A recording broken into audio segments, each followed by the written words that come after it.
नमस्कार, जय श्रीराम. शिवाजी महाराजांच्या पराक्रमाचं वर्णन करत असताना भूषणांनी अनेक काव्यांमध्ये शिवाजी महाराजांची तुलना प्रभू श्रीरामांशी तर प्रभू श्रीकृष्णाशी केलेली आहे. या शिवचरित्राचं वर्णन करत असताना या शिवभारताची तुलना भूषणांनी महाभारताच्या युद्धाशी केलेली आहे.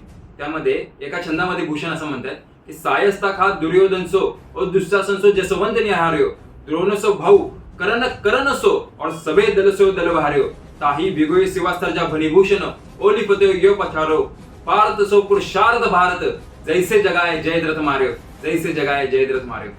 या छंदाचा अर्थ असा की शिवाजी महाराजांचं वर्णन करत असताना भूषण म्हणतायत की या मुघलांची सेना त्या कौरवांच्या सेनेप्रमाणे आणि त्या कौरवांच्या सेनेमधला जसा दुर्योधन आहे त्याच प्रकारे या मुघल सेनेमधला शायस्ता खान आहे.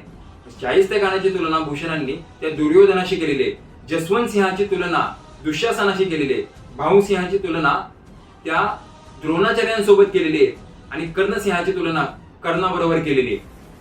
अशा प्रकारे या मुघलांचं सैन्य या मुघलांच्या सैन्याची तुलना या भूषणांनी महाभारतातल्या कौरवांच्या सेनेशी केलेली आहे.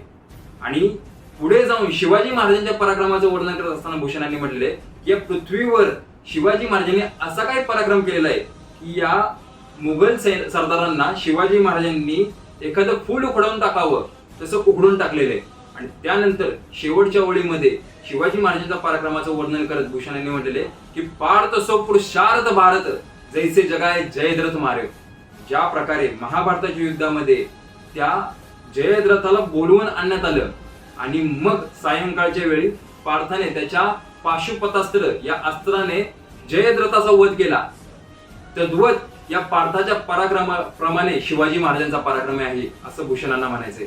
ज्या प्रकारे त्या महाभारताच्या युद्धामध्ये त्या पार्थाने आपला पराक्रम गाजवला त्याच प्रकारे या शिवाजी महाराजांनी सुद्धा एक भीष्म पराक्रम गाजवला आणि भीष्म पराक्रम गाजवून मग या सगळ्या हिंदुस्थानामध्ये एका भगव्याचं राज्य निर्माण केलं असं भूषणांना म्हणायचं.